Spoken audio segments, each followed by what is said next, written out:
Greetings, I, TheWarOwl, greets you, and welcome to the first ever SoloQ Academy. This is meant to be a companion series to SoloQ to Global for those of you guys who are more interested in the how to get good at Counter-Strike type videos on this channel, who miss Matchmaking Academy. I'm going to make one of these for every single SoloQ episode where we look at one round in particular and then go into more depth and kind of examine what you're supposed to do, maybe what I screwed up on, so that we can all learn to get good at Counter-Strike. Now this round in particular starts us off 11-12. Counter-Terrorists are a little bit ahead. They do have enough money to buy utility, so it's pretty much a full buy round for both teams. One of the things that happens early on this map, Cash in particular, is you should be holding angles even if you're on the T side. A lot of people don't realize this. You see a lot of terrorist players often in matchmaking, some of the mid ranks, where they don't really know what they're supposed to be doing. So in this scenario, my job, based upon where everybody has gone, is to hold middle. So it may seem boring, but I'm gonna hold this angle here where the mid smoke is. A lot of times counter-terrorists can sneak through that smoke, come around the other side, and get a good angle there in warehouse. It's rare, but it does happen, so I have to sit there and watch out for that. That's my job until that smoke clears. As that smoke starts to clear, there's an engagement going on for my player up inside of heaven, so I decide, I gotta get here as this smoke is clearing and help my teammate out and get that trade. So my teammate lost that fight, he got the enemy player really low. If I were a lesser player, I'd go sit in a corner or I'd continue holding my angle.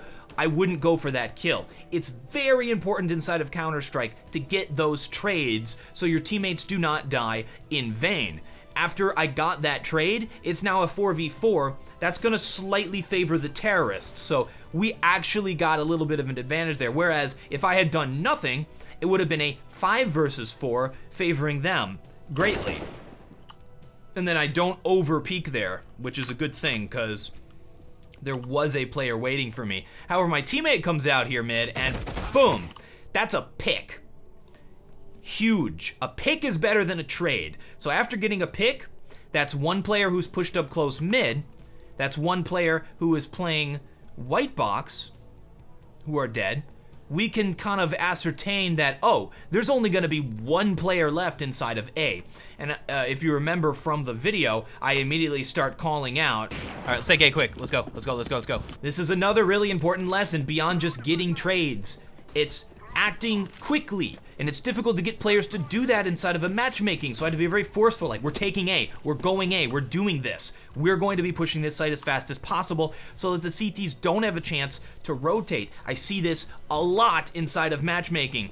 Players are a little bit timid, they're scared. They don't have the go-ahead. No one's taking control of the reins and saying, we are taking this site, and even though there's a huge opportunity to move into A, they hesitate for maybe 10 seconds, and it allows the counter-terrorists to really rotate wherever they want, and all of a sudden, it's completely shut down, and you've lost that huge opportunity. It was at this point that I was trying to tell my teammate that I saw where the enemy was. NBK, to your right, to your right, to your right.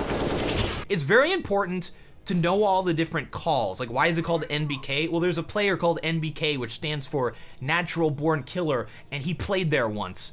Therefore, we call it that. So you have to learn what these, like the position to my right now is called Shroud, because Shroud played there.